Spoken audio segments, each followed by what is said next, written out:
നമ്മുടെ ഇടയിൽ ഹജ്ജ് ചെയ്തവരുണ്ട്, ഹജ്ജ് ചെയ്യണം എന്ന് നിയ്യത്ത് വെച്ച് നിൽക്കുന്നവരുണ്ട്, ഈ വർഷം ഹജ്ജിന് പുറപ്പെടുന്നവരുണ്ട്, ഹജ്ജിന് പോകണം എന്ന അടങ്ങാത്ത ആഗ്രഹവുമായി. എങ്കിലും അള്ളാഹു ഇതുവരെ അവസരം തന്നിട്ടില്ലാത്ത, ആരോഗ്യം കൊണ്ടും സമ്പത്ത് കൊണ്ടും അവസരം തന്നിട്ടില്ലാത്തവർ നമ്മുടെ ഇടയിലുണ്ട്. ആരോഗ്യവും സമ്പത്തും ഒഴിവു സമയവും എല്ലാം ലഭിച്ചിട്ടും മനസ്സുകൊണ്ടതിന് സന്നദ്ധത കാണിക്കാത്ത, അതിന് മുതിരാത്ത ആളുകളും നമ്മുടെ ഇടയിലുണ്ട്. ഏതായാലും അല്ലാഹു സുബ്ഹാനഹു വ തആല ആ പരിശുദ്ധമായ ഹജ്ജ് കർമ്മം നിർവഹിക്കാൻ റസൂലുള്ളാഹി സ്വല്ലല്ലാഹു അലൈഹി വസല്ലം ഒരുപാട് പ്രതിഫലങ്ങൾ പഠിപ്പിച്ചു തന്ന ആ പുണ്യ ഭവനത്തിൽ എത്തിച്ചേരാനും അള്ളാഹു സകല പാപങ്ങളും പൊറുക്കാൻ കാരണമാകുന്ന ആ മഹത്തായ കർമ്മങ്ങൾ ഏറ്റവും മഖ്ബൂലായ രീതിയിൽ, മബ്റൂറായ രീതിയിൽ നിർവഹിക്കാനും അള്ളാഹു സുബ്ഹാനഹു വ തആല നമുക്ക് ഏവർക്കും തൗഫീഖ് നൽകുമാറാകട്ടെ. പ്രിയപ്പെട്ടവരെ, ഹജ്ജുമായി ബന്ധപ്പെട്ട് ചില വിഷയങ്ങൾ മാത്രമാണ് ഇന്ന് നിങ്ങളോട് ഉണർത്താനുള്ളത്. ഹജ്ജിന്റെ കർമ്മങ്ങളുമായി ബന്ധപ്പെട്ടല്ല, ഹജ്ജുമായി ബന്ധപ്പെട്ട ചില ചിന്തകൾ, ചില ആലോചനകളാണ് ഇന്ന് നിങ്ങളോട് സംസാരിക്കാനുള്ളത്. പരിശുദ്ധ ഖുർആനിൽ സൂറത്തു ഹജ്ജിന്റെ 27-ാമത്തെ ആയത്തിലാണ് അല്ലാഹു സുബ്ഹാനഹു വ തആല ഇബ്രാഹിം അലൈഹിസ്സലാത്തു വസ്സലാമിന്റെ ഹജ്ജിന്റെ വിളംബരവുമായി ബന്ധപ്പെട്ട ആ ഒരു സംഭവം വിവരിക്കുന്നത്. അല്ലാഹു പറയാണ്, ഇബ്രാഹിം അലൈഹിസ്സലാത്തു വസ്സലാമിനോട് കൽപ്പിക്കാൻ, വഅദ്ദിൻ ഫിന്നാസി ബിൽഹജ്ജ് ഇബ്രാഹിം, അങ്ങ് ജനങ്ങളിൽ വിളംബരം ചെയ്യുക, ഹജ്ജ് കൊണ്ട് വിളംബരം ചെയ്യുക, ഹജ്ജിനു വേണ്ടി വിളിക്കുക. യഅ്തൂക റിജാല, നടന്നുകൊണ്ട് അവർ അങ്ങയിലേക്ക് വരുന്നതാണ്, അങ്ങയുടെ ആ മക്കയിലേക്ക് വരുന്നതാണ്. വഅലാ കുല്ലി ളാമിരി യഅ്തീന മിൻ കുല്ലി ഫജ്ജിൻ അമീഖ്, മെലിഞ്ഞൊട്ടിയ ഒട്ടകങ്ങൾക്ക് മുകളിലും സകല മലമ്പാതകളിലൂടെയും അങ്ങയുടെ വിളിക്കുത്തരം നൽകിക്കൊണ്ട് ജനങ്ങൾ കൂട്ടം കൂട്ടമായി ഹജ്ജിന്റെ വേദിയിലേക്ക്, ഹജ്ജിന്റെ സ്ഥലത്തേക്ക്, അതിന്റെ കർമ്മത്തിന് വേണ്ടി വരുന്നതാണ്. സൂറത്തുൽ ഹജ്ജിന്റെ 27-ാമത്തെ ആയത്താണ്. പ്രിയപ്പെട്ടവരെ, ഇബ്രാഹിം അലൈഹിസ്സലാത്തു വസ്സലാം ഈ ഹജ്ജിന്റെ വിളംബരം ചെയ്യുന്ന സമയത്ത് നമുക്കെല്ലാം അറിയാം, എല്ലാ ദുൽഖഅദും ദുൽഹജ്ജും ആകുമ്പോൾ നമ്മൾ ഈ സംഭവം കേൾക്കുന്നതാണ്. ഒന്നുമില്ലാത്ത സ്ഥലം, തരിശായ ഭൂമി, ജനപ്പാർപ്പില്ലാത്ത സ്ഥലം, വളരെ ചുരുങ്ങിയ ആളുകൾ മാത്രം താമസിച്ചു വരുന്ന സ്ഥലത്ത് നിന്നാണ് ഇബ്രാഹിം അലൈഹിസ്സലാത്തു വസ്സലാം ഹജ്ജിന് വേണ്ടി വിളംബരം ചെയ്യുന്നത്. പക്ഷേ ഇബ്രാഹിം നബിയോട് അല്ലാഹ് പറയുന്ന എന്താണ്? താങ്കൾ വിളിച്ചാൽ മതി, വിളിക്കേണ്ടത് മാത്രമേ താങ്കളുടെ ഉത്തരവാദിത്തമുള്ളൂ. ആളവിടെ എത്തിക്കാന്നുള്ളത് ആരുടെ പണിയാണ്? എന്റെ പണിയാണ്, ഞാൻ ചെയ്യേണ്ട ഉത്തരവാദിത്തമാണ്. അതുകൊണ്ട് അങ്ങ് വിളിക്കുക. വിളിച്ചാൽ എന്ത് ചെയ്യും? നടന്നു വരുന്നവരുണ്ടാവും, വാഹനപ്പുറത്ത് വരുന്നവരുണ്ടാവും, മലമ്പാതകളിലൂടെ, മരുഭൂമികളിലൂടെ, കൊടുങ്കാടിലൂടെ എല്ലാം ഈ പറയുന്ന ദിക്കുകൾ താണ്ടിക്കൊണ്ട്, കിലോമീറ്ററുകൾ താണ്ടിക്കൊണ്ട് ഈ പറയുന്ന പുണ്യഭവനത്തിൽ ഹജ്ജ് ചെയ്യാൻ വേണ്ടി ആളുകൾ വന്നെത്തുമെന്ന് അല്ലാഹു സുബ്ഹാനഹു വ തആല പറഞ്ഞ വാഗ്ദാനമാണ്. പ്രിയപ്പെട്ടവർ, ഇതിൽ നമ്മൾ മനസ്സിലാക്കേണ്ട വലിയ ഒരു ഗുണപാഠം എന്താണെന്ന് വെച്ചാൽ, നമ്മെ സംബന്ധിച്ചിടത്തോളം ദഅവത്ത് എന്നത് അള്ളാഹുവിലേക്ക് വിളിക്കുക. ഇബ്രാഹിം അലൈഹിസ്സലാത്തു വസ്സലാം അള്ളാഹുവിലേക്കാണ് ജനങ്ങളെ വിളിച്ചത്. അള്ളാഹുവിലേക്ക് വിളിക്കുക എന്നത് മാത്രമാണ് നമ്മുടെ ഉത്തരവാദിത്വം. ആളുകൾ ഇങ്ങോട്ട് മൂക്കയറിട്ട് പിടിച്ചു കൊണ്ടുവരാന്നുള്ളത് ആരുടെ ഉത്തരവാദിത്തമല്ല, നമ്മുടെ ഉത്തരവാദിത്തമല്ല. നമുക്കൊട്ടതിന് കഴിയൂല. മുഹമ്മദ് നബി സല്ലല്ലാഹു അലൈഹി വസല്ലമക്ക് അബൂ താലിബിന് ഹിദായത്ത് നൽകാൻ കഴിഞ്ഞു. പ്രിയപ്പെട്ടവരെ, അങ്ങനെ അള്ളാഹുവിന്റെ അടുത്തുള്ള സ്ഥാനം കൊണ്ട് ഒരാൾക്ക് മറ്റൊരാൾക്ക് ഹിദായത്ത് നൽകാൻ കഴിയണമെങ്കിൽ ഇബ്രാഹിം അലൈഹിസ്സലാത്തു വസ്സലാമിന് സ്വന്തം ബാപ്പാനെ നന്നാക്കാൻ പറ്റണ്ടേ? നൂഹ് നബി അലൈഹിസ്സലാത്തു വസ്സലാമിന് സ്വന്തം മോനെ നന്നാക്കാൻ പറ്റണ്ടേ? മുഹമ്മദ് നബി സല്ലല്ലാഹു അലൈഹി വസല്ലമക്ക് അബൂ താലിബിന് എളാപ്പാനെ നന്നാക്കാൻ പറ്റണ്ടേ? ഇത് നമ്മുടെ ഉത്തരവാദിത്തമല്ല. നമ്മൾ വിളിക്കുക, ആളുകൾക്ക് സന്ദേശം എത്തിച്ചു കൊടുക്കുക, കൃത്യമായ മെസ്സേജ് ആളുകൾക്ക് എത്തിച്ചു കൊടുക്കുക എന്നത് മാത്രമാണ് നമ്മുടെ ഉത്തരവാദിത്തം. ആ ഉത്തരവാദിത്തം നാം നിർവഹിക്കേണ്ടതുണ്ട്. തബ്ലീഗ് എന്ന ഉത്തരവാദിത്തം, ഈ ദീൻ എത്തിച്ചു കൊടുക്കുക. ബല്ലിഗു അന്നി വലൗ ആയ. റസൂലുള്ളാഹി സ്വല്ലല്ലാഹു അലൈഹി വസല്ലമയുടെ ഒന്നാമത്തതും അവസാനത്തതുമായ ഹജ്ജിന്റെ വേളയിൽ, ആ ഹജ്ജത്തുൽ വിദാഇന്റെ അറഫ പ്രസംഗത്തിൽ വെച്ച് നബി സല്ലല്ലാഹു അലൈഹി വസല്ലമ പറഞ്ഞ ഏറ്റവും സുപ്രധാനമായ ഒരു വിഷയമാണ് ഇതിന്റെ ബല്ലിഗു അന്നി വലൗ ആയ. എന്നിൽ നിന്ന് ഒരു ആയത്താണെങ്കിലും അത് നിങ്ങൾ ജനങ്ങൾക്ക് എത്തിച്ചു കൊടുക്കണമെന്ന റസൂലുള്ളാഹി സ്വല്ലല്ലാഹു അലൈഹി വസല്ലമയുടെ ആ ഒരു വസിയത്ത്, പ്രിയപ്പെട്ടവരെ, നമ്മളത് ഏറ്റെടുക്കേണ്ടതുണ്ട്. ഹജ്ജിന്റെ വിളിയുമായി ബന്ധപ്പെട്ട് നാം മനസ്സിലാക്കേണ്ട ഏറ്റവും വലിയ ഗുണപാഠം അതാണ്. ഒരാൾ നമുക്ക് കിട്ടിക്കഴിഞ്ഞാൽ അത് ഖുറാഫാത്തിലുള്ളവരാവട്ടെ അല്ലെങ്കിൽ അന്യമതത്തിൽപ്പെട്ടവരാകട്ടെ, ഈ സന്ദേശം എത്തിച്ചു കൊടുക്കേണ്ട ബാധ്യത നമുക്കുണ്ട്.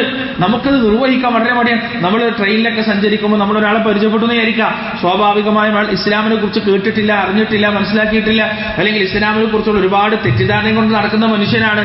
നമ്മളിങ്ങനെ ഒരുപാട് പൊതുകാര്യങ്ങളൊക്കെ പറയും, രാഷ്ട്രീയം പറയും, ലോകങ്ങളെ കുറിച്ച് പറയും, ലോകവിവരങ്ങളെ കുറിച്ച് പറയും, എല്ലാം പറയും.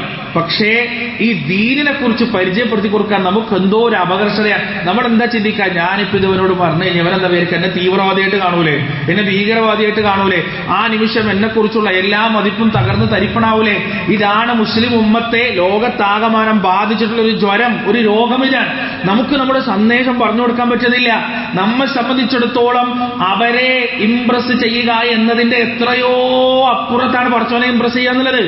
അള്ളാഹുവിന്റെ ഇഷ്ടമാണ്, അള്ളാഹുവിന്റെ സ്നേഹമാണ് ഒരു മുസ്ലിമിനെ സംബന്ധിച്ചിടത്തോളം പ്രിയപ്പെട്ടവരെ ഏറ്റവും വലുത്. അതുകൊണ്ട് ഒരു മുസ്ലിമിന്റെ ഉത്തരവാദിത്തം എന്താണ്? അള്ളാഹു പറഞ്ഞു, ഉദ്ഉ ഇലാ സബീലി റബ്ബിക ബിൽ ഹിക്മതി വൽ മൗഇദത്തിൻ ഹസന.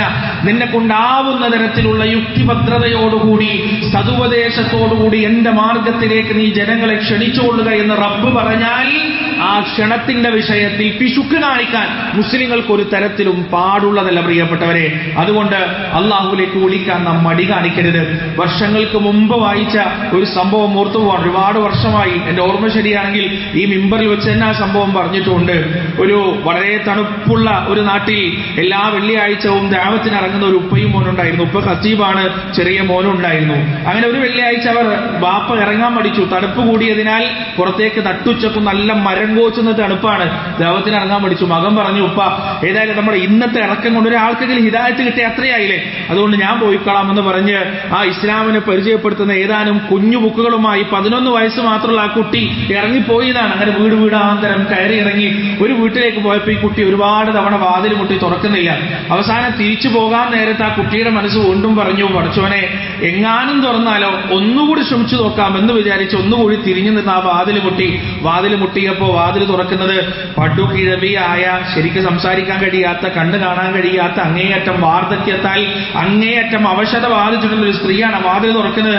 ആ സ്ത്രീയുടെ കയ്യിലേക്ക് ഈ കുട്ടി കൊടുത്തു, ഉമ്മ നിങ്ങളിതൊന്ന് വായിച്ചു നോക്ക്, നിങ്ങളിതൊന്ന് ഒന്ന് കണ്ണോടിച്ചു നോക്ക്, ഒരുപക്ഷെ നിങ്ങൾക്ക് ഉപകാരപ്പെട്ടേക്കാം എന്ന് പറഞ്ഞ് ബുക്ക്ലെറ്റും കയ്യിൽ കൊടുത്ത് ആ കുട്ടി വീട്ടിലേക്ക് തിരിച്ചുപോയി. പ്രിയപ്പെട്ടവരെ, ആ കുട്ടിയുടെ മനസ്സിൽ അത് പറ്റ വിട്ടുപോയി, അവനത് മറന്നുപോയി. പക്ഷേ 2 ആഴ്ചകൾക്ക് ശേഷം പിറ്റേത്തെ വെള്ളിയാഴ്ച ദിവസം ഖത്തീബ് ഖുതുബ കഴിഞ്ഞിട്ട് ആളുകൾക്ക് ചോദ്യം ചോദിക്കാനുള്ള അവസരം അവിടെ കൊടുത്തപ്പോൾ, വളരെ കുറച്ച് മുസ്ലിങ്ങൾ മാത്രമുള്ള നാടാണ്, ആ ഒരു അവസരം മാത്രം അവർക്ക് അവരുടെ ദീനിയായ വിഷയങ്ങൾ ചോദിക്കാനും പറയാനൊക്കെ ഉള്ളൂ. അങ്ങനെ അവസരം കൊടുത്ത സമയത്ത് പുരുഷന്മാരുടെ പുറകിൽ നിന്ന് നമസ്കരിക്കുന്ന സ്ത്രീകൾ നമസ്കരിക്കുന്ന പതിവാണ് ആ പള്ളിയിൽ.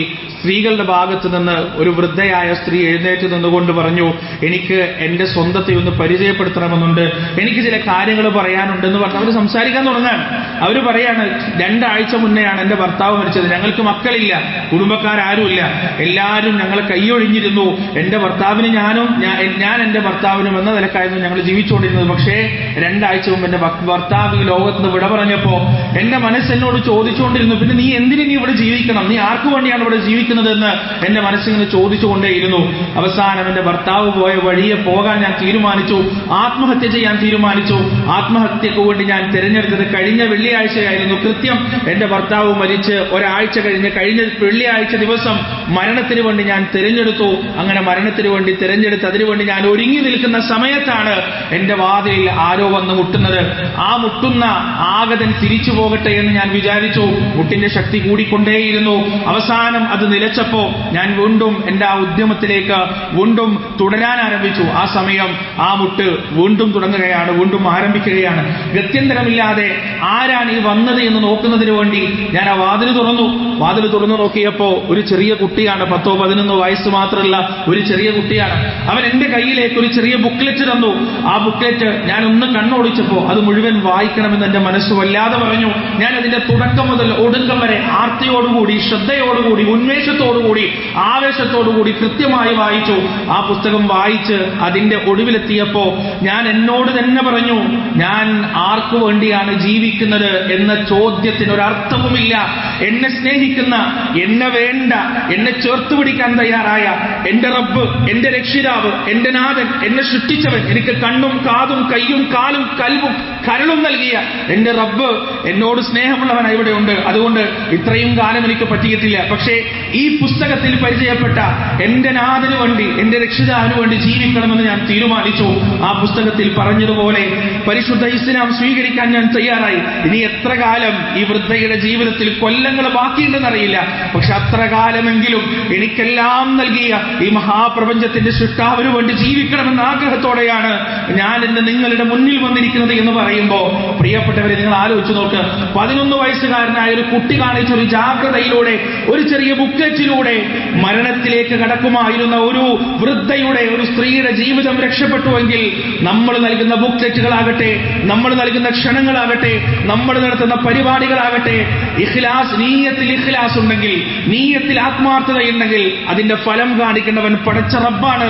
അല്ലാഹു സുബ്ഹാനഹു വ തആല ഫലം കാണിക്കുകയും ചെയ്യും. ഈ ഹജ്ജിന്റെ വേളയിൽ ഇബ്രാഹിം അലൈഹിസ്സലാത്തു വസ്സലാം ചെന്നായ്ക്കളുടെ ഓരിയടുകൾ, പാറമടകൾ തട്ടി പ്രതിധ്വനിക്കുന്ന മക്കയുടെ ആ വരണ്ട ഭൂമിയിൽ വെച്ച് നടത്തിയ വിളിയാളമുണ്ടല്ലോ, അദ്ദേഹത്തിന്റെ ഹൃദയത്തിന്റെ അന്തരാളങ്ങളിൽ നിന്ന് നിർഗളിച്ച ആത്മാർത്ഥതയുടെ ഉന്നതമായ പ്രവാഹമാണ് യഥാർത്ഥത്തിൽ 10,000-ങ്ങളും ലക്ഷങ്ങളും കറുത്തവരും വെളുത്തവരും സകല ഭാഷയിലുള്ളവരും സകല രാഷ്ട്രത്തിലുള്ളവരും ഫ്ലൈറ്റിലും മറ്റും കയറി മരുഭൂമിയും മാമലകളും സാഗരങ്ങളും താണ്ടി പ്രിയപ്പെട്ടവരെ മക്കയുടെ ഭൂമിയിലേക്ക്, മിനയിലേക്ക്, അറഫയിലേക്ക്, മുസ്ദലിഫയിലേക്ക്, കഅബാലയത്തിലേക്ക്, മദീനത്തേക്കെല്ലാം ഇന്നാളുകൾ സഞ്ചരിച്ചെത്തുന്നുണ്ടെങ്കിൽ അതിന്റെ കാരണം മഹാനായ ഇബ്രാഹിം അലൈഹിസ്സലാത്തു വസ്സലാം അല്ലാഹു സുബ്ഹാനഹു വ തആലയുടെ കൽപ്പന കൃത്യമായി പാലിക്കുകയും ആ കൽപ്പനയുടെ അടിസ്ഥാനത്തിൽ അദ്ദേഹം ആത്മാർത്ഥമായി വിളിക്കുകയും ചെയ്തു എന്നത് മാത്രമാണ്. ഹജ്ജിന്റെ വിളിയും അതിന്റെ ഉത്തരവുമായി ബന്ധപ്പെട്ട ഏറ്റവും വലിയ ഗുണപാഠം എന്ന് പറയുന്നത് അള്ളാഹു പറഞ്ഞത് നമ്മൾ ചെയ്യുക, അള്ളാഹുവിലേക്ക്, അവന്റെ മതത്തിലേക്ക്, അവന്റെ വഹ്ദാനിയത്തിലേക്ക്, അവന്റെ തൗഹീദിലേക്ക്, അവന്റെ റസൂലിന്റെ സുന്നത്തിലേക്ക് ക്ഷണിക്കുക എന്ന ഉത്തരവാദിത്തമാണ് റബ്ബ് സുബ്ഹാനഹു വ തആല നമ്മളെ ഏൽപ്പിച്ചിട്ടുള്ളത്. ആ ഉത്തരവാദിത്തം നാം കൃത്യമായി നിർവഹിച്ചാൽ റിസൾട്ട് പടച്ച റബ്ബിന്റെ കയ്യിലാണ്, റിസൾട്ട് അള്ളാഹുവിന്റെ കയ്യിലാണ്. ഒന്നാമതായി ഹജ്ജുമായി ബന്ധപ്പെട്ട വിഷയത്തിൽ നമ്മൾ മനസ്സിലാക്കേണ്ടതാണ്. രണ്ടാമതായി പ്രിയപ്പെട്ടവരെ, കഅബയുമായി ബന്ധപ്പെട്ട വിഷയവുമാണ് ഹജ്ജുമായി ബന്ധപ്പെട്ട അല്ലാഹു സുബ്ഹാനഹു വ തആല പരിശുദ്ധ ഖുർആനിൽ പറയുന്നത്. സൂറത്ത് ആല ഇംറാന്റെ 95, 96, 97 ആയത്തുകളിലൂടെ അല്ലാഹു സുബ്ഹാനഹു വ തആല പറയാണ്, ഇന്ന അവ്വല ബൈതിൻ വുദിഅ ലിന്നാസി ലല്ലദീ ബിബക്കത മുബാറകൻ വഹുദൻ ലിൽആലമീൻ. വിഷയം ജനങ്ങൾക്ക് വേണ്ടി ആദ്യമായി നിർമ്മിക്കപ്പെട്ട ഭവനം എന്ന് പറയുന്നത് മക്കയാണ്. ജനങ്ങൾക്ക് വേണ്ടി നിർമ്മിക്കപ്പെട്ടതാണത്. ഹുദൻ ലിൽആലമീൻ, ലോകങ്ങൾക്ക് നേർമാർഗമായി കൊണ്ട്, മാർഗദർശനമായി കൊണ്ട്. ഫീഹി ആയാതുൻ ബയ്യിനാതുൻ മഖാം ഇബ്രാഹിം. 2 കാര്യങ്ങളാണ് ആ കഅബയിലുള്ളത്, ആ ബൈത്തുൽ അതീഖിലുള്ളത്. 2 കാര്യങ്ങളാണ്. എന്തൊക്കെയാണത്? ഒന്നാമത്തേത് ആയാതുൻ ബയ്യിനാത്ത്, വ്യക്തമായ ദൃഷ്ടാന്തമാണ്. ഒരുപാട് അത്ഭുതങ്ങൾ കഅബാലയത്തെ ചുറ്റിപ്പറ്റിയുണ്ട്, ഒരുപാട് ദൃഷ്ടാന്തങ്ങളുണ്ട്, ആയത്തുകളുണ്ട്. പ്രിയപ്പെട്ടവരെ, കാലാന്തരത്തിൽ ശാസ്ത്രം തന്നെ പല അത്ഭുതങ്ങളും കഅബാലയത്തിന്റെ പരിസരവുമായി ബന്ധപ്പെട്ട് നമുക്ക് പറഞ്ഞു തന്നിട്ടുണ്ട്. അതുപോലെ തന്നെ അല്ലാഹു പറയുകയാണ്, മഖാമു ഇബ്രാഹിം, ആ കഅബാലയത്തെ പരിശുദ്ധമാക്കുന്ന മറ്റൊന്നാണ്. ആ കഅബാലയത്തിന്റെ പുനർനിർമ്മാണവുമായി ബന്ധപ്പെട്ട് ഖലീലുല്ലാഹി ഇബ്രാഹിം അലൈഹിസ്സലാത്തു വസ്സലാമിന്റെ പുണ്യപാദസ്പർശമേറ്റ സ്ഥലവും അവിടെയാണ്. വമൻ ദഖലഹു കാന ആമിന, ആരാണോ ആ കഅബാലയത്തിലേക്ക് പ്രവേശിക്കുന്നത് അവൻ നിർഭയനായിരിക്കുന്നു, അവന് ഭയപ്പാടുകളൊന്നുമില്ല. വലില്ലാഹി അലന്നാസി ഹജ്ജുൽ ബൈതി മൻ ഇസ്തതാഅ ഇലൈഹി സബീലാ.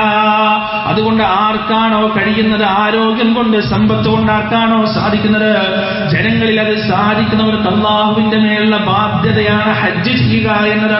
ആ ഭവനത്തിങ്കിൽ വന്ന ഹജ്ജ് കർമ്മം നിർവഹിക്കുക എന്നത് അവരുടെ ബാധ്യതയാണ്. വമൻ കഫർ, ആര് അവിശ്വസിച്ചുവോ, ഫഇന്നല്ലാഹ ഗനിയ്യുൻ അനിൽ ആലമീൻ, അല്ലാഹുവിന് നിങ്ങൾ ഒന്നും തന്നെ ആവശ്യമില്ല. അള്ളാഹു ധനാഢ്യനാണ്, അള്ളാഹു ധന്യനാണ്. അതുകൊണ്ട് നിങ്ങൾ ഹജ്ജ് ചെയ്തിട്ട് വേണ്ട പടച്ചോന്റെ മുലൂക്ക് നിലനിർത്താൻ, അള്ളാഹുവിന്റെ മുൽക്ക് നിലനിർത്താൻ നിങ്ങൾ ഹജ്ജ് ചെയ്തിട്ട് വേണ്ട. ഈ ആയത്തിന്റെ അവസാനത്തിൽ അള്ളാഹ് പറയുന്നത് എന്താണ്?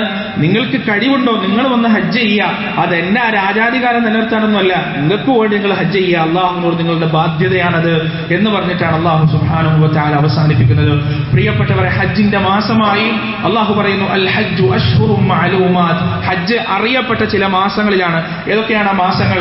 ദുൽഖഅദ, ദുൽഹജ്ജ്, ശവ്വാൽ. ഈ 3 മാസങ്ങളാണ് ഹജ്ജിന്റെ മാസങ്ങളായി അറിയപ്പെടുന്നത്. അതെന്തിനാണ്? ഹജ്ജിന്റെ കർമ്മങ്ങളുള്ളത് ദുൽഹജ്ജിലാണ്. എന്നാൽ ഹജ്ജിന് വേണ്ടി ഒരുങ്ങുന്ന സമയവും ഹജ്ജിന്റെ യാത്രയുമെല്ലാം ബന്ധപ്പെട്ട് ഈ 3 മാസങ്ങളാണ് നമുക്ക് പഠിപ്പിക്കപ്പെട്ടിട്ടുള്ളത്. പ്രിയപ്പെട്ടവരെ, അതുപോലെ തന്നെ ഹജ്ജിന്റെ വിഷയം സംസാരിക്കുമ്പോൾ അല്ലാഹു സുബ്ഹാനഹു വ തആല പറഞ്ഞെന്താണ്? വതസവ്വദു, നിങ്ങൾ ഹജ്ജിന് വേണ്ടി പുറപ്പെടുമ്പോൾ പാതയം കരുതുക, യാത്രാഭക്ഷണം കരുതുക. എന്നിട്ട് അല്ലാഹു പറയുന്നു ഫഇന്ന ഖൈറസ്സാദി തഖ്വാ, ഏറ്റവും നല്ല പാതയം എന്താണ്? ഏറ്റവും നല്ല യാത്രാ വിഭവം എന്താണ്? ഹജ്ജിന്റെ വേളയിൽ അത്തഖ്വാ, തഖ്വയാണ്. എന്നിട്ട് ആയത്ത് അല്ലാഹു അവസാനിപ്പിക്കുന്നത് വല്ലാത്തൊരു ശൈലിയിലാണ്. വത്തഖൂനി യാ ഉലിൽ അൽബാബ്, ബുദ്ധിയുള്ളവരെ നിങ്ങൾ എന്നെ സൂക്ഷിക്കുക. ബുദ്ധിയില്ലാത്തവർ സൂക്ഷിക്കൂല. ബുദ്ധിയില്ലാത്തവർ റബ്ബിനെ സൂക്ഷിക്കില്ല. ചിന്തയില്ലാത്തവർ റബ്ബിനെ സൂക്ഷിക്കില്ല. പടച്ചോൻ കൊടുത്ത തലച്ചോറും മൂളയും ഉപയോഗിക്കാത്തവർ അല്ലാഹുവിനെ സൂക്ഷിക്കില്ല. അതുകൊണ്ടാണ് അല്ലാഹു പറഞ്ഞത് വത്തഖൂനി യാ ഉലിൽ അൽബാബ്, ബുദ്ധിയുള്ളവരെ, ചിന്താശേഷിയുള്ളവരെ നിങ്ങൾ എന്നെ സൂക്ഷിക്കുക എന്ന് അല്ലാഹു സുബ്ഹാനഹു വ തആല പറയുന്നു. അതുകൊണ്ട് ഈ കൂട്ടത്തിൽ എന്റെ ശബ്ദം ശ്രവിക്കുന്നവരിൽ ഹജ്ജിന് പോകാൻ ഒരുങ്ങുന്നവരോട് എനിക്ക് പറയാനുള്ളത്, നിങ്ങൾ ഒരുക്കി വെക്കേണ്ട പാഥേയം എന്താണ്? നിങ്ങൾ ഒരുക്കി വെക്കേണ്ട പാഥേയം അത് കൃത്യമായ തഖ്വയാണ്. എന്താണ് തഖ്വ? സ്വർഗത്തിലേക്ക് പോകുന്ന മുത്തഖികളെ കുറിച്ച് അല്ലാഹു സുബ്ഹാനഹു വ തആല അവരുടെ അടയാളമായി പറഞ്ഞത് എന്താണ്? അല്ലദീന യുൻഫിഖൂന ഫിസ്സറാഇ വദ്ദറാഇ വൽകാദിമീനൽ ഗൈദ വൽആഫീന അനിന്നാസ്. 3 കാര്യങ്ങളാണ്. 3 കാര്യങ്ങളാണ് തഖ്വയായി ആയത്തിൽ അല്ലാഹു സുബ്ഹാനഹു വ തആല വിശദീകരിച്ചത്. എന്തൊക്കെയാണ്? ഒന്നാമത്തേത് പിശുക്കില്ലാതിരിക്കുക, സമ്പത്തിൽ നിന്ന് കൊടുക്കാൻ തയ്യാറാവുക. ഒരാൾ എന്തെങ്കിലും ആവശ്യപ്പെട്ടാലും അല്ലെങ്കിൽ ഒരാളുടെ ആവശ്യങ്ങൾ കണ്ടറിഞ്ഞാലും അത് കൊടുക്കുമ്പോൾ മനസ്സിനൊരു ചൊറിച്ചിലില്ലാതിരിക്കുക. ചില ആളുകൾ നിങ്ങൾ കണ്ടിട്ടില്ലേ? ആളുകൾ ഭിക്ഷക്കാർ ഭിക്ഷ ചോദിക്കുമ്പോൾ മൊത്തം സ്ക്രൂട്ടനൈസ് ചെയ്യും. ഇവന് ആരോഗ്യമുണ്ടല്ലോ, ഇവന് പണിയെടുക്കാൻ പറ്റുമല്ലോ, ഇവന് പൈസ വാങ്ങിച്ചിട്ട് കോടികൾ സമ്പാദിക്കുന്നുണ്ടല്ലോ, നിന്നോട് കൊടുക്കാനാണ് പറഞ്ഞത്. ചോദിക്കുന്നവരെ സ്ക്രൂട്ടനൈസ് ചെയ്യുക എന്നത് നിന്റെ ബാധ്യതയില്ല. കൊടുക്കാൻ പറ്റെങ്കിൽ കൊടുക്കുക, അല്ലെങ്കിൽ നല്ല വാക്ക് പറഞ്ഞ് പിരിഞ്ഞു പോവാ. അല്ലാതെ ചോദിക്കാൻ വരുന്ന, യാചിക്കാൻ വരുന്ന ആളുകളെ മൊത്തം ഇങ്ങനെ സ്കാൻ ചെയ്ത് അത് ഉള്ളതാണോ ഇല്ലാത്തതാണോ എന്ന് തീർച്ചപ്പെടുത്തേണ്ട ബാധ്യതയൊന്നുമില്ല. ചില ആളുകൾക്ക് കൊടുക്കാൻ എന്തൊരു മടിയാണ്. ഈ എന്തെങ്കിലുമൊക്കെ കൊടുത്താൽ തന്നെ, എന്തെങ്കിലുമൊക്കെ സ്വതക്ക ചെയ്താൽ തന്നെ പിന്നെ ആ ആളുകൾ ഇവനെ കാണുമ്പോൾ ബഹുമാനിക്കണം, ഇവനെ കാണുമ്പോൾ ആദരിക്കണം, ഓച്ചാനിച്ച് നിൽക്കണം, മടക്കുത്തയക്കണം, തൊപ്പേച്ച് തലയിൽ വെക്കണം. ഇങ്ങനെയൊക്കെ ചിന്തിക്കുന്ന ആളുകളുണ്ട്. പ്രിയപ്പെട്ടവരെ, അള്ളാഹു ഇത്തരത്തിലുള്ള യാതൊരു ചിന്തയുമില്ലാതെ റബ്ബിന്റെ തൃപ്തിക്ക് വേണ്ടി, പ്രീതിക്ക് വേണ്ടി മാത്രം കൊടുക്കാൻ കഴിയുന്നവർ, പകുത്തു കൊടുക്കാൻ കഴിയുന്നവർ, ജീവിതത്തിൽ പ്രയാസവും ബുദ്ധിമുട്ടും ഉണ്ടാവുമ്പോൾ പകുത്ത് തന്നിൽ നിന്ന് കൊടുക്കാൻ കഴിയുന്നവരാണ് യഥാർത്ഥത്തിൽ ഈ പറയുന്ന മുത്തഖികളിൽപ്പെട്ടവരെന്ന് പരിശുദ്ധ ഖുർആൻ നമുക്ക് പഠിപ്പിച്ചിരുന്നു. മുഹാജിറുകൾ ഒന്നുമില്ലാതെ മക്കയിൽ നിന്ന് മദീനയിലേക്ക് വന്നപ്പോ അവർ കൊടുത്തത് എന്താണ് പ്രിയപ്പെട്ടത്? സ്വത്തിന്റെ നേരെ പാതി സ്വന്തം അനിയനും ഏട്ടനും കൊടുക്കാൻ പറ്റുന്നില്ല, സ്വന്തം കൂടപ്പറപ്പുകൾക്ക് കൊടുക്കാൻ പറ്റുന്നില്ല ഇവിടെ. എന്നാൽ ഇന്ന് വരെ കണ്ടിട്ടും കേട്ടിട്ടും ഇല്ലാത്ത, പരിചയമില്ലാത്ത എവിടുന്നോ വന്ന മനുഷ്യർക്ക് സ്വത്തിന്റെ നേരപ്പാതി, കച്ചവടത്തിന്റെ നേരപ്പാതി, വീടിന്റെ നേരപ്പാതി, അവിടെയും കഴിഞ്ഞോ? 2 ഭാര്യമാരുണ്ടെങ്കിൽ ഒരു ഭാര്യ അങ്ങോട്ട് തലാക്കില്ലിട്ട് അങ്ങോട്ട് വിവാഹം ചെയ്തു കൊടുക്കാൻ മാത്രം ഹൃദയവിശാലതയുള്ളവരായിരുന്നു അൻസാരികൾ. അതാണ് യഥാർത്ഥത്തിൽ തഖ്വയുമായി ബന്ധപ്പെട്ട ദാനധർമ്മത്തിന്റെ സന്നദ്ധത എന്ന് പറയുന്നത്. ഒന്നാമത്തെ ശുഹ്ണ്ടാവില്ല. ആരാണ് ഹൃദയത്തിന്റെ പിശുക്കിൽ നിന്ന്? ഹൃദയത്തിനൊരു പിശുക്കുണ്ട് പ്രിയപ്പെട്ടവരെ. ചിരിക്കാനുള്ള പിശുക്ക്, ഒന്ന് നല്ല രീതിയിൽ കൈ കൊടുക്കാനുള്ള പിശുക്ക്, സലാം പറയാനുള്ള പിശുക്ക്, സംസാരിക്കാനുള്ള പിശുക്ക്, ഇതെല്ലാം ഹൃദയത്തിന്റെ പിശുക്കാണ്. ആരാണ് ഹൃദയത്തിന്റെ പിശുക്കിൽ നിന്ന് മോചനം നൽകപ്പെടുന്നത്? അവരാണ് വിജയികൾ, അവരാണ് വിജയം നേടിയവരെന്ന് അല്ലാഹു സുബ്ഹാനഹു വ തആല ഖുർആനിൽ പറയുന്നു. അതുകൊണ്ട് ഹൃദയത്തിന്റെ പിശുക്കാകട്ടെ, സമ്പത്തിന്റെ പിശുക്കാകട്ടെ, തഖ്വയുള്ള ഒരു മനുഷ്യനെ സംബന്ധിച്ചിടത്തോളം ഉണ്ടാവുകയില്ല. ഹജ്ജിന് വേണ്ടി ഒരുങ്ങുന്നവരെ നിങ്ങൾ ഒരുക്കി വെക്കേണ്ടത് ഈ തരത്തിലുള്ള പിശുക്കില്ലായ്മയാണ്, ഹൃദയ വിശാലതയാണ്. രണ്ടാമത്തേത് എന്താണ്? വൽ കാദിമീനൽ ഗൈർ, അവർ കോപത്തെ നിയന്ത്രിക്കുന്നവരാണ്. മനുഷ്യരല്ലാതാവുന്ന സന്ദർഭങ്ങളാണ് അവന് കോപം വരിക എന്ന് പറഞ്ഞാൽ എന്തും ചെയ്യും, എന്തും പറയും, എന്ത് തീരുമാനം എടുക്കും. അവസാനക്കുറിച്ച് 1-2 മണിക്കൂർ കഴിഞ്ഞാൽ ഖേദിക്കും, പടച്ചോനെ പറയേണ്ടിയിരുന്നില്ല, ചെയ്യേണ്ടിയിരുന്നില്ല, തെറ്റായിപ്പോയല്ലോ. ആ കോപത്തിന്റെ സമയത്ത് ആ കോപം തിളക്കുന്നതിനേക്കാൾ അവന്റെ മനസ്സിന് സ്ഥാനം അള്ളാഹുവിനോടുള്ള സ്നേഹമാണ്.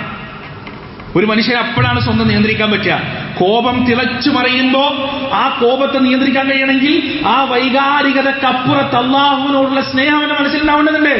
എങ്കിൽ ആ കോപം അവനെ നിയന്ത്രിക്കില്ല, അവൻ ആ കോപത്തെ നിയന്ത്രിക്കും. ക്ഷമ അവലംബിക്കുന്നവരാണ്. മൂന്നാമത്തത് ജനങ്ങൾക്ക് വിട്ടുവീഴ്ച നൽകുന്നവരാണ്, ജനങ്ങൾക്ക് മാപ്പ് നൽകുന്നവരാണ്. ഏത് വിഷയത്തിലാകട്ടെ, ഏതൊക്കെ രീതിയിലാകട്ടെ, തങ്ങളോട് എത്ര തെറ്റ് ചെയ്തവരാണെങ്കിലും, എത്ര കുറ്റം ചെയ്തവരാണെങ്കിലും, എത്ര അപരാധം ചെയ്തവരാണെങ്കിലും അവരോട് മാപ്പ് നൽകാൻ അവർ തയ്യാറാണ്, വിട്ടുവീഴ്ച നൽകാൻ അവർ തയ്യാറാണ്. പ്രിയപ്പെട്ടവരെ, ഹജ്ജിന് പോകുന്നവരൊക്കെ സാധാരണ ഒരു മാപ്പാചാരം നടത്താറുണ്ട്. ഓരോ വീടുകളിൽ വർഷങ്ങളായി തെറ്റി നിൽക്കുന്ന കുടുംബ വീട്ടിലും സുഹൃത്തുക്കളുടെ വീട്ടിലൊക്കെ പോയിട്ട് മാപ്പാചാരം നടത്താറുണ്ട്. ഈ ആചാരം പഠിച്ചവർ വേണ്ട. അള്ളാഹു നോക്കുന്നത് നിങ്ങളുടെ ചുണ്ടുകളിലേക്കല്ല, നിങ്ങളുടെ ഹൃദയങ്ങളിലേക്കാണ്, നിങ്ങളുടെ മനസ്സുകളിലേക്കാണ്. നിങ്ങൾ വർഷങ്ങളായി തെറ്റിയും വൈരാഗ്യം വെച്ച് നിൽക്കുന്ന ഒരു സഹോദരന് കൈ കൊടുത്തിട്ട് നിങ്ങളത് അവനോട് മാപ്പാക്കണം, ഞാൻ മാപ്പാക്കി എന്ന് പറയുമ്പോൾ പടച്ചോന്റെ നോട്ടം ഈ ചുണ്ടിന്റെ ചലനത്തിലേക്കല്ല, നിങ്ങളുടെ ഹൃദയത്തിന്റെ ഉള്ളിൽ അപ്പോഴും ആ വൈരാഗ്യം നിലനിൽക്കുന്നുണ്ടെങ്കിൽ, അപ്പോഴും ആ ദേഷ്യം നിലനിൽക്കുന്നുണ്ടെങ്കിൽ, അപ്പോഴും ആ രൂക്ഷത നിലനിൽക്കുന്നുണ്ടെങ്കിൽ പടച്ചോന് നിങ്ങളുടെ മാപ്പ് വേണ്ട. പ്രിയപ്പെട്ടവരെ, അള്ളാഹു നിങ്ങൾ മാപ്പ് വേണ്ട. അതുകൊണ്ട് മനസ്സിന്ന് ആ കച്ചറകളും ആ വേസ്റ്റുകളും മുഴുവൻ കഴുകി കളഞ്ഞിട്ട് വേണം ഹജ്ജിന് വേണ്ടി തയ്യാറാവാൻ. അതാണ് ഏറ്റവും നല്ല ജാഥ, ഏറ്റവും നല്ല പാതയമായി അള്ളാഹു സുബ്ഹാനഹു വ തആല പഠിപ്പിച്ചത്. ഒരാളോടും ദേഷ്യമില്ലാത്ത, ഒരാളോടും വൈരാഗ്യമില്ല. പിന്നെ എന്താണ്? നമ്മുടെ ഹൃദയം നമ്മുടെ നിയന്ത്രണത്തിലല്ല. പലപ്പോഴും ചില ആളുകളോടുള്ള വൈരാഗ്യവും ചില ആളുകളുടെ ദേഷ്യവും നമുക്ക് മാറ്റാൻ പറ്റൂല. അതിനുള്ള വഴി എന്താണെന്ന് നബി സല്ലല്ലാഹു അലൈഹി വസല്ലം നമുക്ക് പഠിപ്പിച്ചത് എന്താണ്? അവരുടെ അസാന്നിധ്യത്തിൽ അവർക്ക് വേണ്ടി ദുആ ചെയ്യുക എന്നതാണ്, അവർക്ക് വേണ്ടി പ്രാർത്ഥിക്കുക എന്നതാണ്, അവരുടെ അസാന്നിധ്യത്തിൽ അവരെ കുറിച്ച് നല്ലത് പറയുക മറ്റുള്ളവരോട് എന്നതാണ്. അത് നമുക്ക് മനഃപൂർവ്വം ചെയ്യാൻ പറ്റുന്ന ചില സംഗതികൾ അതാണ്. അല്ലാഹു സുബ്ഹാനഹു വ തആല നമ്മുടെ മനസ്സിലുള്ള വെറുപ്പിനെയും അകൽച്ചയും തന്നെ മാറ്റിത്തരും ഈ കാര്യങ്ങൾ നമ്മൾ ചെയ്താൽ. പ്രിയപ്പെട്ടവരെ, അല്ലാഹു സുബ്ഹാനഹു വ തആല പറയുന്നത് ഫഇന്ന ഖൈറസ്സാദി തഖ്വ, ഏറ്റവും നല്ല പാതയം എന്ന് പറയുന്നത് തഖ്വയാണ്. തഖ്വ എന്നാൽ എന്താണെന്ന് ഖുർആൻ വിശദീകരിക്കുന്നു. 1 പിശുക്കില്ലായ്മയാണ്, 2 ക്ഷമയാണ്, 3 ജനങ്ങളോട് കാണിക്കുന്ന വിട്ടുവീഴ്ചയാണ്. അതുപോലെ തന്നെ പ്രിയപ്പെട്ടവരെ, നമ്മൾ മനസ്സിലാക്കേണ്ട കാര്യം, ഈ ഹജ്ജുമായി ബന്ധപ്പെട്ട തൽബിയത്ത്, മക്ക മുശ്രിക്കുകളും തൽബിയത്ത് ചൊല്ലിയിരുന്നു. നമ്മൾ ഒരുപാട് തവണ ഈ മിമ്പറിൽ വെച്ച് തന്നെ പറഞ്ഞിട്ടുണ്ട്. ഇബ്നു അബ്ബാസ് റളിയല്ലാഹു അൻഹു റിപ്പോർട്ട് ചെയ്യുന്ന ഹദീസിൽ നമുക്ക് കാണാം, കാനൽ മുശ്രികൂന യഖൂലൂൻ, മുശ്രിക്കുകൾ പറയുമായിരുന്നു, ലബ്ബൈക ലാ ശരീക ലക്, ലബ്ബൈക ലാ ശരീക ലക്, അല്ലാഹുവേ ഞാനിതാ വന്നിരിക്കുന്നു, നിനക്ക് പങ്കുകാരില്ല. ഫയഖൂലു റസൂലുള്ളാഹി സ്വല്ലല്ലാഹു അലൈഹി വസല്ലം, ആ സമയം പ്രവാചകൻ സ്വല്ലല്ലാഹു അലൈഹി വസല്ലം പറയുമായിരുന്നു, വൈലക്കും ഖദ്, ഖദ്, നിങ്ങൾക്ക് നാശം, അവിടെ നിങ്ങൾ നിർത്ത്, അവിടെ നിങ്ങൾ നിർത്ത്, അതിന്റെ അപ്പുറത്തേക്ക് നിങ്ങൾ പറയരുത്. ഫയഖൂലൂൻ, പക്ഷേ ആ പ്രവാചകന്റെ സദുപദേശവും തീവ്രമായ ആഗ്രഹവും ഭേദിച്ചുകൊണ്ട് അവർ പറയുമായിരുന്നു, ഇല്ലാ ശരീകൻ ഹുവ ലക തംലികുഹു വമാ മലക് യഖൂലൂന ഹാദാ വഹും യതൂഫൂന ബിൽ ബൈത്ത്, അവരിങ്ങനെ പടച്ചോനെ ഏത് തരത്തിലുള്ള പങ്കുകാരില്ലാതെ ആ പങ്കുകാരെ സഹായിക്കുന്നത് നീ കൊടുത്ത കഴിവിൽ നിന്ന് മാത്രമാണ് എന്ന് പറഞ്ഞിട്ട് അവർ കഅബാലയം തവാഫ് ചെയ്യുമായിരുന്നു. പക്ഷേ റസൂലുള്ളാഹി സ്വല്ലല്ലാഹു അലൈഹി വസല്ലമ പഠിപ്പിച്ചു തന്ന തൽബിയത്ത് എന്താണ് പ്രിയപ്പെട്ടവരെ? നമുക്ക് വ്യക്തമായി കാണാം. മഹാനായ ഇബ്നു ഉമർ റളിയല്ലാഹു അൻഹു പഠിപ്പിച്ചു തരുന്നു, റസൂലുള്ളാഹി സ്വല്ലല്ലാഹു അലൈഹി വസല്ലമ പഠിപ്പിച്ച തൽബിയത്ത്, ലബ്ബൈക അല്ലാഹുമ്മ ലബ്ബൈക, ലബ്ബൈക ലാ ശരീക ലക ലബ്ബൈക, ഇന്നൽ ഹംദ വന്നിഅമത ലക വൽ മുൽക ലാ ശരീക ലക, ലബ്ബൈക അല്ലാഹുമ്മ ലബ്ബൈക, അല്ലാഹുവേ ഞാനിതാ വന്നിരിക്കുന്നു റബ്ബേ, സഹസ്രാബ്ദങ്ങൾക്കപ്പുറത്ത് നിന്റെ ഖലീലിനാൽ നീ വിളിച്ച വിളിക്കുത്തരം നൽകിക്കൊണ്ട് ഞാനിതാ വന്നിരിക്കുന്നു. നിനക്ക് പങ്കുകാരില്ല റബ്ബേ, നിനക്ക് പങ്കുകാരില്ല രക്ഷിതാവേ. ഇന്നൽ ഹംദ വന്നിഅമത ലക വൽ മുൽക്, നിശ്ചയം സ്തുതികളെല്ലാം അനുഗ്രഹങ്ങളെല്ലാം രാജാധികാരങ്ങളെല്ലാം നിനക്ക് മാത്രമാണ് റബ്ബേ. ലാ ശരീക ലക, നിനക്ക് ഒരു തരത്തിലുള്ള പങ്കുകാരുമില്ല എന്ന്. അതാ പ്രിയപ്പെട്ടവരെ, തൽബിയത്തിന്റെ ധ്വനികൾ മഹാനായ റസൂൽ കരീം സല്ലല്ലാഹു അലൈഹി വസല്ലം നമുക്ക് പഠിപ്പിച്ചു തരികയാണ്. തൽബിയത്തിന്റെ ധ്വനികൾ മാത്രമല്ല, മഹാനായ പ്രവാചകൻ സല്ലല്ലാഹു അലൈഹി വസല്ലം തന്റെ ഹജ്ജിന്റെ വേളയിൽ പറയുകയാണ്, ഇതഖുദൂ മനാസികകും ഫഇന്നി ലാ അദ്രി ലഅല്ലി ലാ അഹുജ്ജു ബഅദ ഹജ്ജതി ഹാദാ. ഈ ഹജ്ജിന്റെ കർമ്മങ്ങൾ നിങ്ങൾ എന്നിൽ നിന്ന് നോക്കി പഠിക്കുക. പ്രിയപ്പെട്ടവരെ, ഹജ്ജിന്റെ വിഷയത്തിൽ റസൂലുള്ളാഹി സ്വല്ലല്ലാഹു അലൈഹി വസല്ലമയുടെ അനക്കങ്ങളും ഇരുത്തങ്ങളും നടത്തങ്ങളും ഓരോ കർമ്മങ്ങളും പ്രവാചകന്റെ കൂടെ ഹജ്ജ് ചെയ്ത മഹാന്മാരായ സ്വഹാബിമാർ ഒപ്പിയെടുത്തിട്ടുണ്ട്. അത് കൃത്യമായി നമുക്ക് പറഞ്ഞു തന്നിട്ടുണ്ട്. ഹജ്ജിന്റെ ഓരോ വേളയിലും നമ്മൾ ചെയ്യുന്ന കർമ്മങ്ങളെല്ലാം കൃത്യമായി റസൂലുള്ളാഹി സ്വല്ലല്ലാഹു അലൈഹി വസല്ലമയുടെ ചര്യയനുസരിച്ചുള്ളതാണ്. അത് കൃത്യമായി അവിടുത്തെ സ്വഹാബത്ത് നമുക്ക് പഠിപ്പിച്ചു തന്നിട്ടുമുണ്ട്. അതുപോലെ തന്നെ നമ്മൾ ഹജ്ജിന്റെ വിഷയത്തിൽ മനസ്സിലാക്കേണ്ട മറ്റൊരു വിഷയം, പ്രിയപ്പെട്ടവരെ, ഒരാൾ ഹറാമായ മുതൽ കൊണ്ട് ഹജ്ജ് ചെയ്യാൻ വേണ്ടി പോവാൻ, ഹറാമായ പൈസ കൊണ്ട് ഹജ്ജ് ചെയ്യാൻ വേണ്ടി പോവാൻ അയാളുടെ വാഹനത്തിൽ കയറി മക്കയിലേക്ക് ആ വാഹനത്തിൽ ഇറങ്ങിക്കഴിഞ്ഞാൽ ആകാശത്തുനിന്ന് ഒരാൾ വിളിച്ചു പറയുന്നതാണ്, വൈലക്കും നിനക്ക് നാശം, നീ എന്തിനാണ് ഇങ്ങോട്ട് വന്നത്? നിനക്കൊരു സന്തോഷ വാർത്തയില്ല, നീ ഇങ്ങനെ ലബ്ബൈക്കതിൽ ഇവിടുന്ന് കഴിയുന്നതൊക്കെ ചെയ്തിട്ട് തിരിച്ചു പോയിക്കോ. നിന്റെ പാപങ്ങൾ കാരണമുള്ള ദുഃഖവാർത്ത മാത്രമാണ് നിനക്കുള്ളത്, അതുകൊണ്ട് നിന്റെ ഹജ്ജ് സ്വീകരിക്കപ്പെടുന്നതല്ല എന്ന് കൃത്യമായി അയാൾക്ക് പറയുന്നതാണ്. എന്നാൽ ഒരാൾ ഹലാലായ പണം കൊണ്ട് മക്കയിലേക്ക് ഹജ്ജിന് കൊണ്ട് വന്നു കഴിഞ്ഞാൽ ആകാശത്തുനിന്ന് അയാളോട് വിളിച്ചു പറയപ്പെടുന്നതാണ്, അബ്ശിറൂ, നീ സന്തോഷിക്കുക, അബ്ശിർ, നീ സന്തോഷിക്കുക, നിനക്ക് സന്തോഷ വാർത്തയുണ്ട്, നിന്റെ കർമ്മങ്ങൾ സ്വീകരിക്കപ്പെടുന്നതാണ്, നീ വന്നിരിക്കുന്നത് ഹലാലായ പണവുമായിട്ടാണ്. അതുകൊണ്ട് പ്രിയപ്പെട്ടവരെ, ഹലാലായ പൈസ ഉണ്ടെങ്കിൽ മാത്രം ഹജ്ജ് ചെയ്താൽ മതി. ഇത് ഹലാലാണോ ഹറാമാണോ എന്ന് സംശയമുള്ള പണം ഉണ്ടെങ്കിൽ അതങ്ങോട്ട് മാറ്റി വെക്കുക. ഹജ്ജിന് പോകുമ്പോൾ ഹലാലായ പൈസ ഉപയോഗിച്ച് മാത്രം പോവുക, എങ്കിൽ മാത്രമേ ആ ഹജ്ജ് കൊണ്ട് കാര്യമുള്ളൂ. അതല്ലെങ്കിൽ വേറൊരു കാര്യം എന്താണെന്ന് വെച്ചാൽ, നമ്മുടെ നാട്ടിൽ ആജീക്കാന്നുള്ള വിളി കിട്ടുന്നല്ലാതെ അതിനപ്പുറത്തേക്ക് വേറെ ഫലമൊന്നും ഹജ്ജിനെ കൊണ്ട് ഉണ്ടാവില്ല. അല്ലാഹു സുബ്ഹാനഹു വ തആല നല്ല ഹലാലായ പണം കൊണ്ട് ഹജ്ജ് ചെയ്യാൻ, ആ ഹജ്ജിന് വേണ്ടിയുള്ള കൃത്യമായ പാതയങ്ങൾ ഒരുക്കി വെക്കാൻ നമുക്ക് ഇവർക്കും തൗഫീഖ് നൽകുമാറാകട്ടെ. വനസ്തഗ്ഫിറുല്ലാഹ ലി വലക്കും വഅൻ ജമീഇൽ മുസ്ലിമീന അജ്മഈൻ വസ്തഗ്ഫിറൂഹു ഇന്നഹു ഹുവൽ ഗഫൂറുർ റഹീം.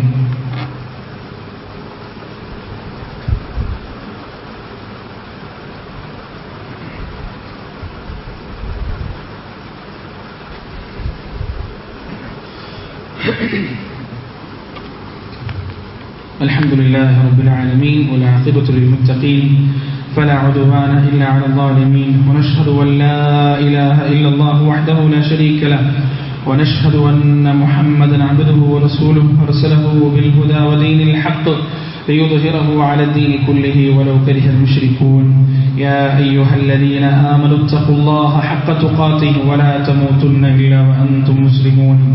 അള്ളാഹുവിനെ സൂക്ഷിച്ച് ജീവിക്കണമെന്ന് സ്വന്തത്തോടും നിങ്ങളോടും ഒരിക്കൽ കൂടി വസിയത്ത് ചെയ്യുകയാണ്. പ്രിയപ്പെട്ടവരെ, മഖ്ബൂലായ മബ്റൂറായ ഹജ്ജിന്റെ പ്രതിഫലം എന്താണ് എന്ന് റസൂലുള്ളാഹി സ്വല്ലല്ലാഹു അലൈഹി വസല്ലം കൃത്യമായി നമുക്ക് പഠിപ്പിച്ചു തന്നിട്ടുണ്ട്. എന്താണ് അതിന്റെ പ്രതിഫലം? പ്രവാചകൻ പറയുന്നു, ഉറജഅ കയൗമി വലദത്ഹു ഉമ്മുഹു. നമ്മൾ ഒരുപാട് തവണ കേട്ടതാണ്. ഒരു ഉമ്മ ഒരു കുട്ടിയെ പ്രസവിക്കുമ്പോൾ എങ്ങനെയാണോ ആ കുട്ടിയുടെ അവസ്ഥ ഉണ്ടാകുന്നത്, ആ കുട്ടിയുടെ അവസ്ഥയിലേക്ക് ആ ഹജ്ജ് ചെയ്ത മബ്റൂറായ ഹജ്ജ് ചെയ്ത മനുഷ്യൻ മാറുമെന്നാണ്. സുബ്ഹാനല്ലാഹ്. പ്രിയപ്പെട്ടവർ, നമ്മളിതൊരു ഒഴുക്കമട്ടിലാണ് കേട്ടത്. പക്ഷെ ഇതിനെക്കുറിച്ച് ആഴത്തിൽ നമ്മളൊന്ന് ചിന്തിച്ചു നോക്ക്. ഒരു ഉമ്മ പ്രസവിച്ച കുട്ടി എന്ന് പറഞ്ഞാൽ അവനൊരാളോട് ദേഷ്യമില്ല, അവനൊരാളോട് വിരോധമില്ല, അവനൊരാളോട് വൈരാഗ്യമില്ല, അവന്റെ തിന്മയുടെ ഏടുകളിൽ ഒന്നുമില്ല. അള്ളാഹ് കൊടുത്ത ഫിത്രത്ത് അതുപോലെ അവനുണ്ട്. അള്ളാഹ് കൊടുത്ത ഫിത്രത്ത് ടെൻഷനില്ല, പ്രയാസങ്ങളില്ല, ബുദ്ധിമുട്ടുകളില്ല, ആദികളില്ല, വ്യാധികളില്ല, വ്യസനങ്ങളില്ല, ഒന്നുമില്ല. വളരെ സമാധാനത്തോടെ ആ കുട്ടിക്കാകെ അറിയുന്നത് വിശന്നാൽ കരയാൻ മാത്രമാണ്, ഇടക്കിടക്ക് ചിരിക്കാൻ മാത്രമാണ്, കണ്ണിൽ ശരിക്ക് കാഴ്ച പോലും വന്നിട്ടില്ല. ആ ഒരു ശുദ്ധതയിലേക്ക് ഒരു മനുഷ്യനെ മാറ്റുന്ന ഒരേയൊരു കർമ്മം മാത്രമേ ഉള്ളൂ. അതേതാണ് കർമ്മം? പ്രിയപ്പെട്ടവരെ, ഹജ്ജ് എന്ന കർമ്മമാണ്. അല്ലാഹു സുബ്ഹാനഹു വ തആല കർമ്മം ചെയ്യാൻ നമുക്ക് ഏവർക്കും തൗഫീഖ് നൽകുമാറാകട്ടെ. അതുപോലെ തന്നെ ഹജ്ജിനെ കുറിച്ച് റസൂലുള്ളാഹി പറഞ്ഞത്, അൽ ഹജ്ജുൽ മബ്റൂർ ലൈസ ലഹു ജസാഉൻ ഇല്ലൽ ജന്ന. പുണ്യകരമായ ഒരു ഹജ്ജ് എന്ന് പറയുന്നത് അതിന്റെ പ്രതിഫലം സ്വർഗ്ഗമല്ലാതെ മറ്റൊന്നുമല്ല. ആജീക്കാന്നുള്ള വിളിയൊന്നല്ല ഹജ്ജിന്റെ പ്രതിഫലം. ചില ആളുകൾ അങ്ങനെയാണ് മനസ്സിലാക്കി വെച്ചത്. ഹജ്ജിന് പോയി വന്നിട്ട് ആജീന്ന് വിളിച്ചില്ലേ ചില ആളുകൾക്ക് ഭയങ്കര പ്രയാസമാണ്. ഭയങ്കര ബുദ്ധിമുട്ടാണ്, ദേഷ്യമൊക്കെ പിടിക്കും. ഹാജ് എന്ന് വിളിച്ചിട്ടില്ലല്ലോ. പ്രിയപ്പെട്ടവർ, ഇതല്ല യഥാർത്ഥത്തിൽ ഹജ്ജ് കൊണ്ട് കിട്ടുന്നത്. മബ്റൂറായ ഹജ്ജിന്റെ പ്രതിഫലം എന്ന് പറയുന്നത് എന്താണ്? ഇല്ലൽ ജന്ന, സ്വർഗ്ഗമല്ലാതെ മറ്റൊന്നുമല്ല എന്നാണ് റസൂലുള്ളാഹി സ്വല്ലല്ലാഹു അലൈഹി വസല്ലം നമുക്ക് പഠിപ്പിച്ചത്. ഉന്നതമായ കർമ്മങ്ങളുടെ പട്ടികയിലാണ് നബി സ്വല്ലല്ലാഹു അലൈഹി വസല്ലം അതിനെ എഴുതിയിരിക്കുന്നത്. ഏതൊക്കെ?